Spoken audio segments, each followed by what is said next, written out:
That looks like me. I think that is. Let me have a look, Phil. That's me. I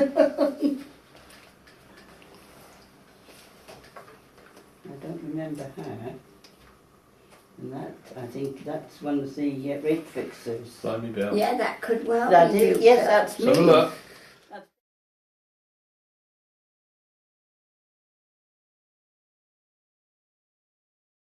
We're right down the other end, and to walk the gamut Oh, of then all the these factory men, went through, didn't we? all those men at their benches. Yes. Oh, knowing where I was going, I was so shy. Oh. Well, to get into the mother cup, it was a little square like that, and I used to have to put one arm and one leg in, and then wriggle myself in and pull the rest of myself There you in. Yeah, of course, it's such a long time ago. It's 70 years ago now. And it's and they were on the electrics here, down the going towards the bottom end of the hangar. They worked on benches, I Oh, think. and there were the splicers up in the corner as you came through the door too, wasn't it? Quite a lot of girls were on the splicing. Yes, they brought a lot more in afterwards too. Did they? Yes. They brought some in from South Wales. Yes. Quite a batch of girls. It was really interesting working there, though I was Oh, yes. never bored. Never. Oh no, no. But that would be the sort of job that I would have been doing. With a riveting gun. Well, and all on the, putting in everything on the bulkhead.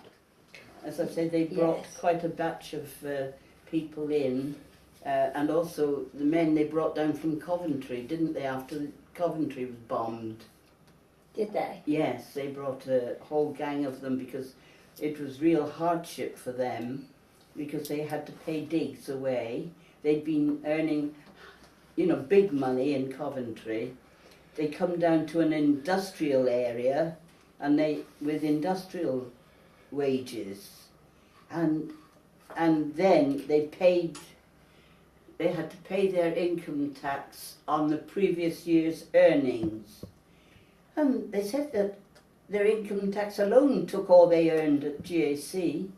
It was ridiculous. Directors. That's with the engine in, isn't it? So I can see it. Yes.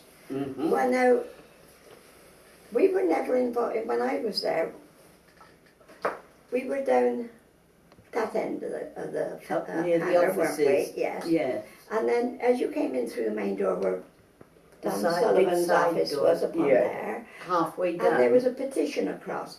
Now, that was the other side of the petition where they put the engines in, but it wasn't GAC workers that did that. Now, you said it was a Merlin engine? No, it's a Napier Sabre. Oh, yes. The Sabre. I thought it was a Rolls-Royce engine, No, that was in And the I thought- Hurricane, wasn't it? The Merlin, yeah. because they sent their own fitters and mechanics down. So that was Oh done no, after. what was the E28, E28? What was that? the Whittle jet. That was the Meteor, was it? No, well, it was the predecessor to the Meteor. Ah, yes, because when that was in the hangar, that was behind, screens, Yes. and we didn't see it for a very long time. It was there, but You were aware of it. yes, we knew it was there, but we didn't see it. This engine. When I first went to work there, the men were not so happy to see us girls. Oh no, No. I was with the first batch of 14 that went. And no, because they knew that eventually, once we knew the job, that they would go into the army or, well, one of the forces, obviously. Mm. Well, not for a long time because, you know, they needed all the people they could get there to get the maximum production. And it took quite a long time to learn the job, didn't it? Yes, oh yes, you had to know it completely. Because on the bulkhead with all the instruments, I mean, to get all that into your mind where each had got to go. Everything had to go, wasn't yeah. easy. It wasn't. I found.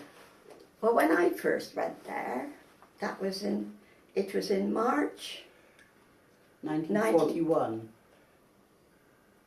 Yes, I know it was 41 because we were both 21 that year. And that's when they called up women. When they were 21, they were called up and sent wherever they wanted anyone. And well, I was trying. you volunteered. You heard, was it an Aaron Bevan or somebody like that? He was Minister of Labour, asking women to volunteer. And I thought, well, I'm not going to wait to be caught up because being a farmer's daughter, I'm going to be put into the Women's Land Army. And I'm not having that because it's bad pay and it's hard work. Living on a farm, I knew. I couldn't stay on my own dad's farm because I got two brothers, you see. And so I went up to GAC.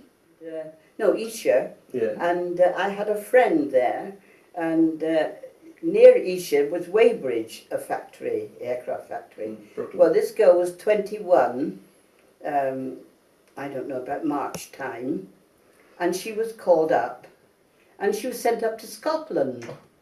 And that's what did me. I thought, I'm not going to stay here and be sent goodness knows where in the country. And Peg had previously written to me and said she was at GAC, why don't you come and join me?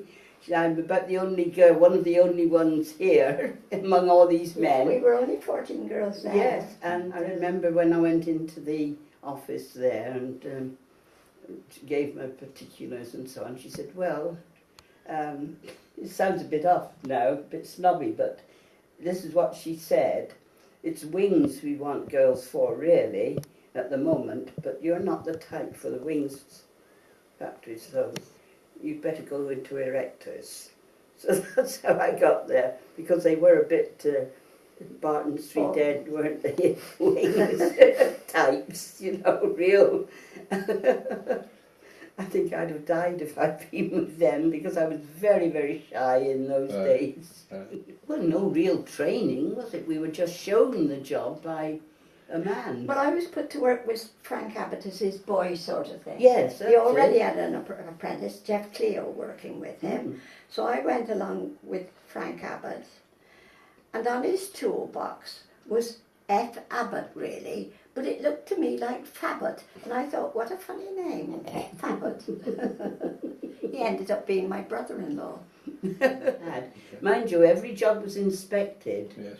You couldn't get away with shoddy work. No. The inspectors came around and they had to sign, didn't they, Yes, for that's every right. job you did. Yes. You signed for it yourself, and then inspection, AID inspection came along, and they signed for it as well. So you didn't, you couldn't do any shoddy work or anything that wouldn't pass. Because I learned with Frank Abbott, we were working on the hydraulics, weren't we, the vacuum system, and I was on the airframe. yes, and that took quite some time. And I started off at 6 an hour. Oh, I started a shilling an hour. Yes. Just put it up there, and she said, don't tell anyone else, because we're not putting their wages up generally just yet. And I think they were getting 10p an hour. And I started off at a shilling an hour. But we had to work long, long hours, didn't we? Oh, it was. I was working, I told you that on Monday, Tuesday, Wednesday and Thursday we worked till 7:15. After you'd gone, I thought that was overtime really. Yes, because but you we were couldn't. expected You to couldn't work just. overtime. You couldn't leave. Oh no, no, You no. weren't allowed to leave You were at expected the to full work. time. You had to get permission to have a night off. So it was 7:30. From 7:30 you clocked in. That was when you started. You Yes. clocked in about 7:15 by the time I got there with the bus. 7:30 until 7:15 at night. That's right. Yes. Tuesday, Wednesday, Monday, Tuesday, Wednesday and Thursday. Friday it was 7:30 to 5:15. 5. Saturday it was 7:30 till 4:30, wasn't it? Or was it 4? It was something like that. I know when the real demand was on, we worked 6.5 days a week. One week we had Saturday afternoon off, and the following week we had Sunday afternoon off. Sunday was from That 8 was o'clock till 4. till 4. Sunday, Sunday. yes. And I know we were working 6.5 days a week. And we did get time and a half for overtime and for working on a Saturday. Mm-hmm. And we got double time on a Sunday. Yes, but we never had great big wages.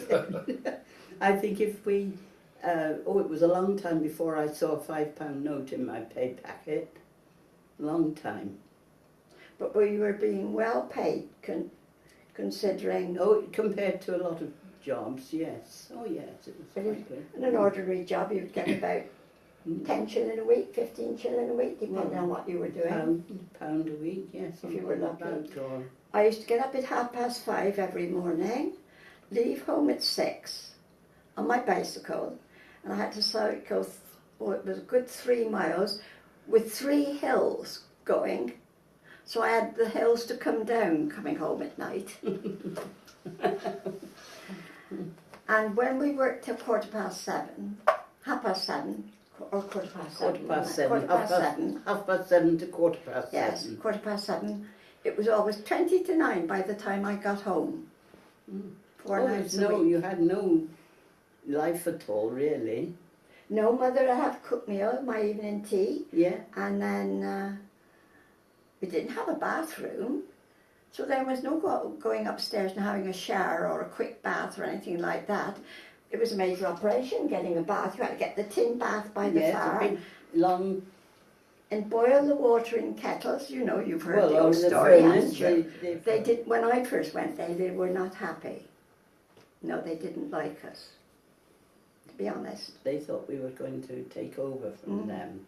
But we didn't, because they needed all the men they could get. And then when I got onto the Typhoon, the bulkhead, with all the tiny little 2 and 4 BA nuts and bolts, our nimble fingers, my hands aren't very nimble now, I know, but in those days, Yes. we could do the job so much quicker than the men, and they did not like us for that. For April the 4th, Yes. 1942. It was a miserable day, very low cloud, drizzly rain. Good Friday. No, it was a Saturday. Was it? I thought it was Good Friday. No, it was a Saturday. Saturday. I know we were working, and where normally we would expect to be have a holiday for Easter. It was Easter. And I walked out, I clocked off at 4:30 and walked out to the bus, and I was sat on the bus. Edwards of Joyce Green was the proprietor, and I tell you what, it was wooden seats, bench right seats. Utility Yeah, bus. Yes, it was.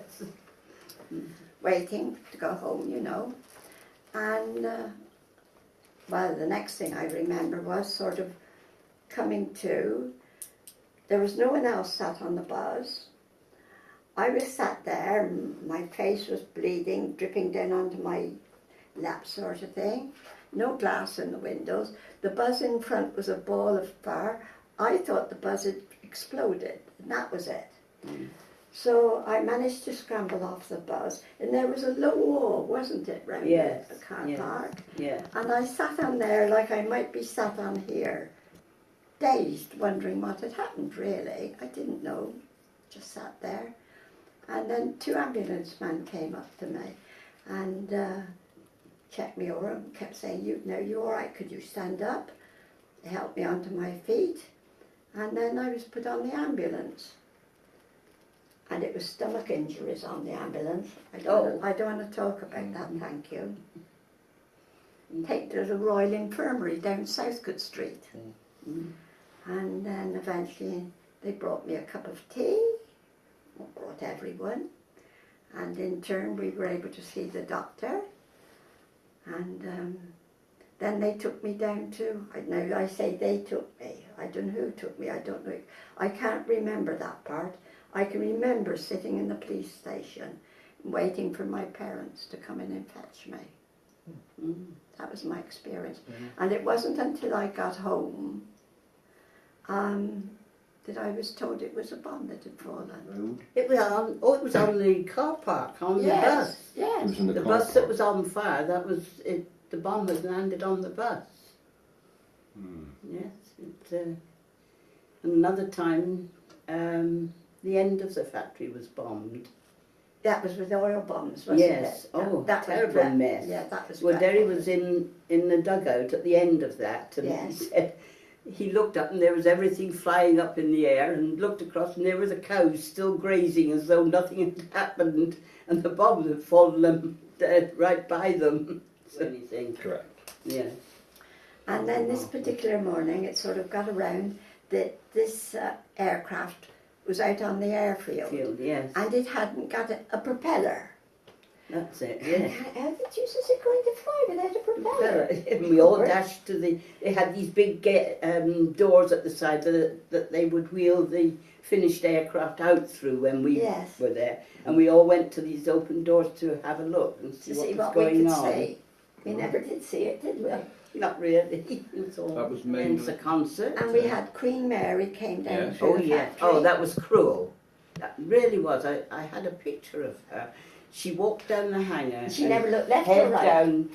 It was about Really? 2 or 3 weeks after her son was killed. Okay. Now, can you imagine anything as cruel Yes. as that? Yeah, To oh. take her, I mean, he was in the Air Force, That the was Duke Prince. of Kent, That's right. wasn't he? The Duke Yeah. of Kent. Yes. And he left 2 or 3 little children.